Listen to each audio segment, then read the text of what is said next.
Presiden Joko Widodo resmi membuka konferensi tingkat tinggi ke-42 ASEAN di Labuan Bajo. Secara khusus, Presiden memberikan waktu sambutan kepada Timor Leste yang baru pertama kali mengikuti KTT ASEAN. Presiden membuka KTT ke-42 ASEAN dengan membahas isu perdamaian kawasan ASEAN. Dalam keketuaan Indonesia di ASEAN, Jokowi mengapresiasi masuknya Timor Leste sebagai anggota baru ASEAN. Perdana Menteri Timor Leste berterima kasih kepada Indonesia atas keikutsertaannya menjadi anggota ASEAN. Ia menyebut ASEAN menjadi salah satu kendaraan untuk memajukan kerjasama politik, ekonomi, dan keamanan Timor Leste di kawasan Asia Tenggara. Usai pembukaan, para pemimpin negara ASEAN melakukan pertemuan tertutup dengan perwakilan ASEAN di bidang politik, ekonomi, dan kepemudaan. Para pemimpin ASEAN yang saya hormati, saat ini ekonomi global belum sepenuhnya pulih. Rivalitas semakin tajam, dinamika dunia semakin tidak terprediksi, dan yang menjadi pertanyaan, apakah ASEAN hanya akan menjadi penonton? Apakah ASEAN hanya akan diam? Serta apakah ASEAN mampu menjadi motor perdamaian dan pertumbuhan? Mari bekerja keras menjadikan ASEAN Matters epicentrum of growth. Dan dengan ini saya nyatakan KTT ke-42 ASEAN dibuka.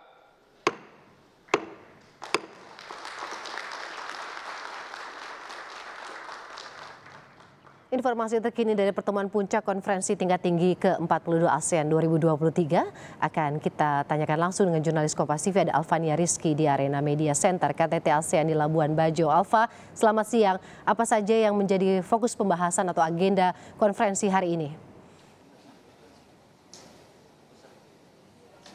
Selamat siang, Waro dan juga saudara. Ada berbagai isu yang kemudian dibahas dalam pertemuan konferensi tingkat tinggi ASEAN ke-42 pada hari ini. Tadi dibuka dengan pembukaan secara resmi KTT ASEAN ke-42 yang dipimpin langsung oleh Presiden Joko Widodo. Tadi Presiden juga sempat mengapresiasi keikutsertaan dari Timor Leste yang baru saja masuk menjadi anggota ASEAN dan menjadi anggota ke-11 yang di keanggotaan ASEAN ini. Kemudian tadi Perdana Menteri Timor Leste juga memberikan sedikit sambutan dan berterima kasih juga atas keketuaan Indonesia karena telah memperbolehkan Timor Leste menjadi anggota ASEAN, dan ini akan menjadi kendaraan bagi Timor Leste untuk memajukan negaranya dalam bidang kerjasama ekonomi, politik, menjaga keamanan kawasan tentu saja.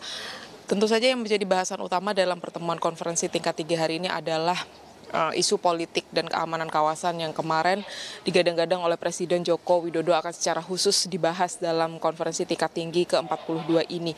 Isu politik dan keamanan ini khususnya di kawasan negara Myanmar ini menjadi isu yang penting karena dampaknya terhadap keamanan kawasan ASEAN dan juga negara-negara di sekitarnya. Tetapi Presiden menyebut ada dua isu besar yang kemudian akan dibahas dalam pertemuan pimpinan negara pada esok hari. Yang pertama yaitu konflik di Myanmar, bagaimana menyelesaikan konflik di sana dengan 5 konsensus yang sudah disepakati oleh negara anggota ASEAN, dan juga isu tindak pidana perdagangan orang yang harus diselesaikan begitu dari hulu hingga hilir. Ini dua isu ini yang kemudian terus digaungkan oleh Presiden Joko Widodo dalam keketuaannya di ASEAN.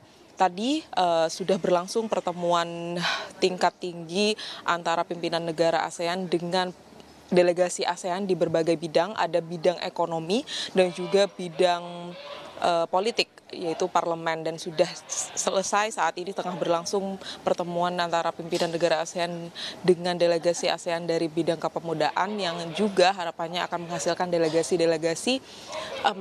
deklarasi-deklarasi yang baik begitu, dan nantinya hasil dari pertemuan ini akan dibawa pada pertemuan tingkat tinggi esok antara para pimpinan negara dan melahirkan deklarasi-deklarasi tersebut.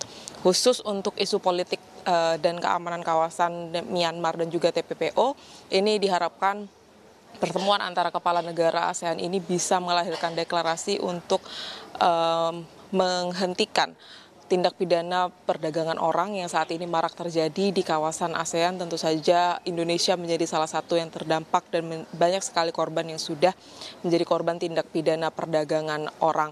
Tadi dikonfirmasi ada 8 negara ASEAN, anggota ASEAN yang hadir dalam KTT ke-42 ini kecuali Myanmar yang memang memilih untuk tidak hadir walaupun sudah diberikan kursi tetap pada ruang pertemuan tadi. Saya melihat ada 1 kursi kosong dengan bendera Myanmar, tapi memang Myanmar tidak datang, dan kemudian Thailand yang memang tidak bisa datang karena harus menyelenggarakan pemilihan umum pada 14 Mei 2023 mendatang. Nanti malam akan ada jamuan makan malam yang dipimpin langsung oleh Presiden Joko Widodo untuk kemudian bisa berbincang santai begitu dengan para pimpinan negara ASEAN, dan dilanjutkan pada acara puncak esok hari untuk mengetahui apa hasil dari pertemuan KTT ASEAN ke-42 ini dan deklarasi-deklarasi apa tentu saja yang bisa meningkatkan kerjasama menjaga keamanan kawasan di ASEAN.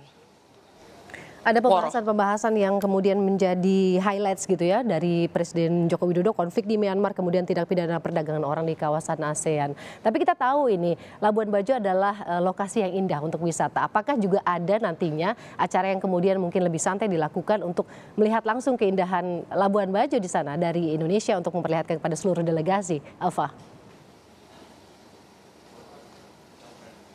Ya, tadi pada penerimaan pimpinan negara di Hotel Murorah, di awal Presiden menyambut para pimpinan negara yang tiba di hotel atau di venue utama. Ini sempat para pemimpin negara ini menengok di belakang Hotel Murorah. Ini memang sudah ada pinisi yang terparkir di sana sembari dengan pemandangan indah dari Labuan Bajo. Kemudian nanti malam di acara jamuan makan malam juga saya juga sempat ikut mengecek ke sana, begitu memang di sana tempatnya sangat indah dan akan dilakukan juga ada kembang api begitu sehingga bisa menghibur para pemimpin negara di tengah pertemuan serius dan bahasan-bahasan serius yang diharapkan bisa menghasilkan deklarasi KTT ASEAN ke-42 ini, Woro. Baik, terima kasih jurnalis Kompas TV Alfania Rizky dari Arena Media Center KTT ASEAN di Labuan Bajo, Nusa Tenggara Timur.